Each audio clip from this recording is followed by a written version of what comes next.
mungkin Ridwan Kamil mau maju gubernur Jakarta. Dia kan OTW dari Bandung ke Jakarta. Kalau gue kan dari Jakarta. Tapi lebih mudah. Lebih mudah Jakarta. Berarti sinyal maju nih Bang? Antara maju dan tidak, sama kayak Ridwan Kamil. Kalau Ridwan Kamil kan baru mau maju Jakarta. Kalau gue kan udah di Jakarta. Jadi gue anytime gampang gitu. Kalau Ridwan Kamil doang mah gampang lah lawannya. Terlalu mudah. Di tengah kondisi negara yang sedang menantikan pemimpin baru, sejumlah tokoh dan partai politik sudah mulai memanaskan kompetisi jelang pelaksanaan pilkada di DKI Jakarta.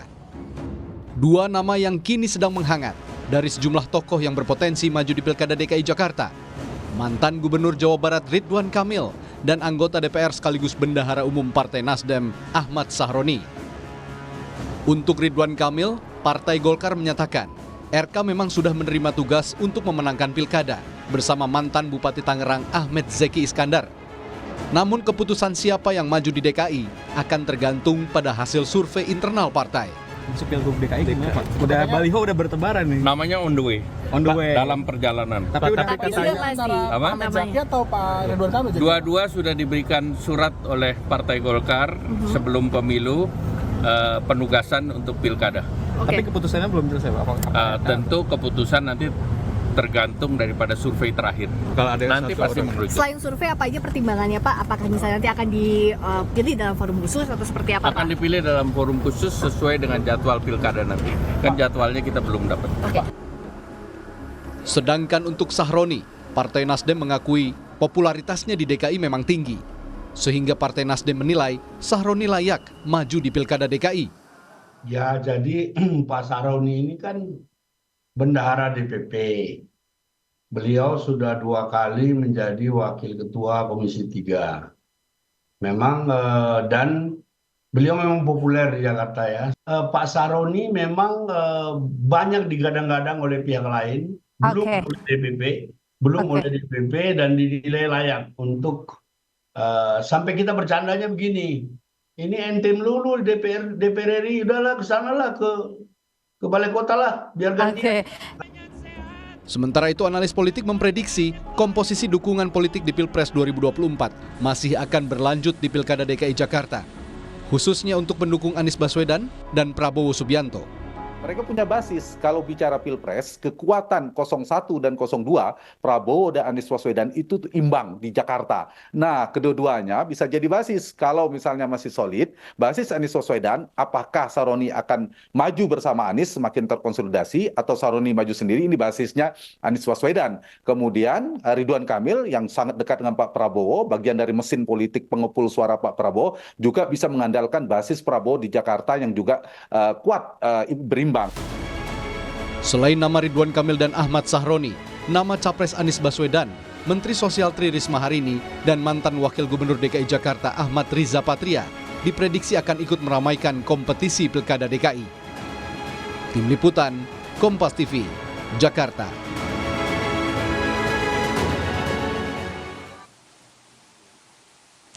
Ya, sejumlah tokoh sudah terdengar mulai ancang-ancang untuk menuju DKI Jakarta, bahkan ada yang ngaku udah di Jakarta gitu ya.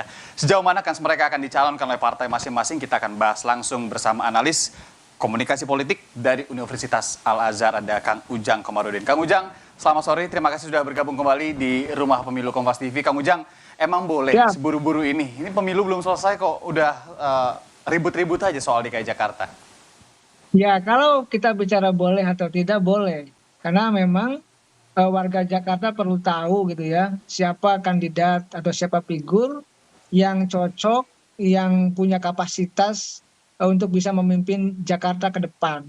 Karena kita tahu bahwa di Pilkada DKI ini kan menarik. Kenapa? Pilkada rasa pilpres. Dan kita sama-sama tahu juga bahwa gubernurnya gitu sudah 2 periode. Kenapa gitu, Kang? Itu menjadi capres, menjadi calon presiden. Oleh karena itu ya diperebutkan oleh banyak tokoh. Jadi kalau bicara pilpres pemilunya belum usai, lalu bicara pilkada, memang harus jauh-jauh hari para kandidat itu bersosialisasi begitu, entah nanti dicalonkan atau tidak, itu urusan lain begitu, Bang. Gimana melihat komunikasi politik keduanya nih. Kita fokus sama RK sama Sahroni, Kang. Yang satu bilang di banner besar OTW Jakarta dengan segala iklan media sosialnya. Sahroni bilang, lawan RK doang gampang, udah di Jakarta. Ya menarik. Ya, dua tokoh yang kelihatannya sama-sama kuat ya. Sama-sama ya punya tiga kekuatan penting dalam memperebutkan dukungan publik. Yang pertama itu adalah soal popularitas. Saya yakin keduanya punya popularitas. Yang kedua, soal elektabilitas. Nah, elektabilitas ini kan harus diuji ke depan, ketika mereka sosialisasi, ketika mereka muncul, maka nanti akan kelihatan apakah disambut oleh publik atau tidak. Nah, kekuatan elektabilitas ini akan terlihat ketika sudah ada survei. Nah, yang ketiga itu biasanya isi tas. Artinya kekuatan penyokong dana itu ya, itu juga penting dalam konteks untuk bisa keduanya bisa kuat di pilkada nanti. Jadi saya melihat paling tidak tiga kekuatan itulah yang harus dipegang oleh Pak Sahroni maupun RK.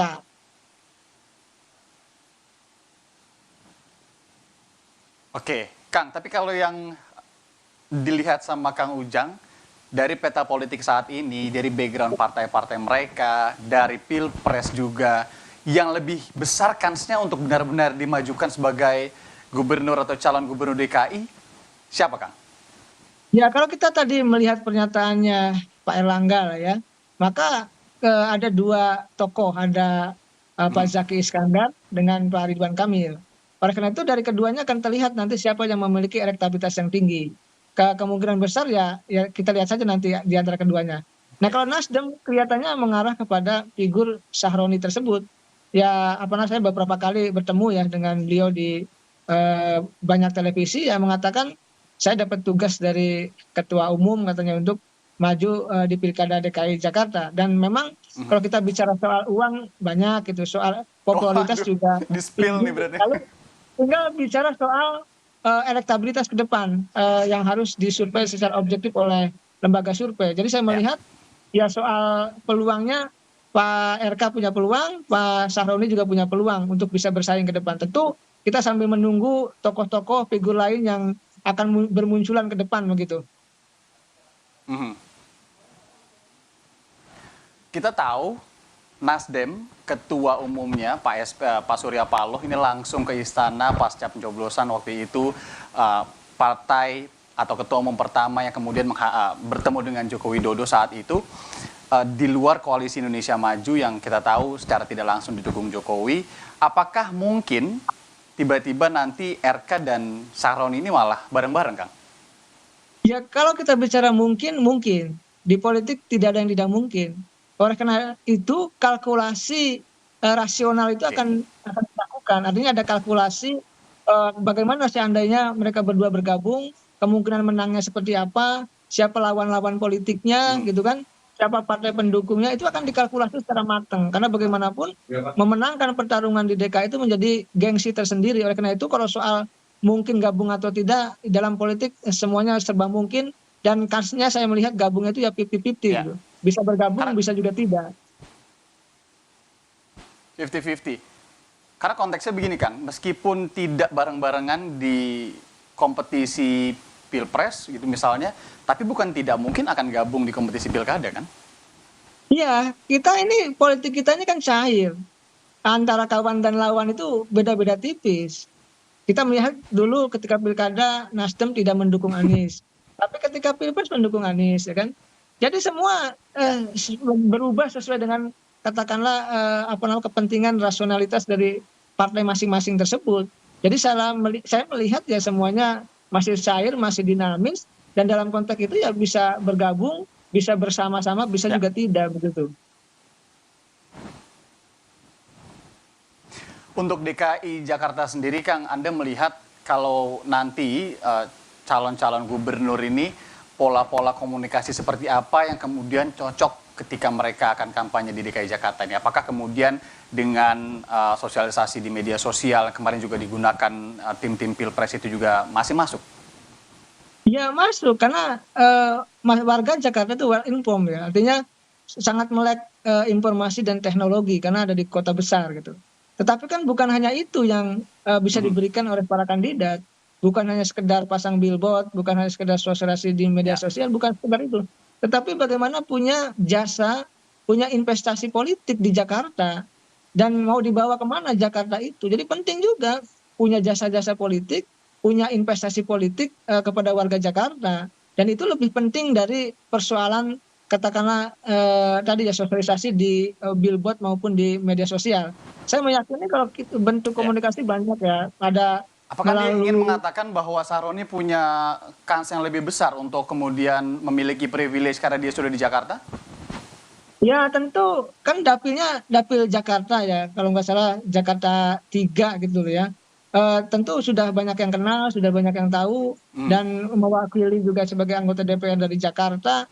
Ya saya melihat kalau itu dijaga gitu, di-maintain ya suaranya, lalu kedekatan dengan warga Jakarta itu dibangun, maka kansnya lebih besar.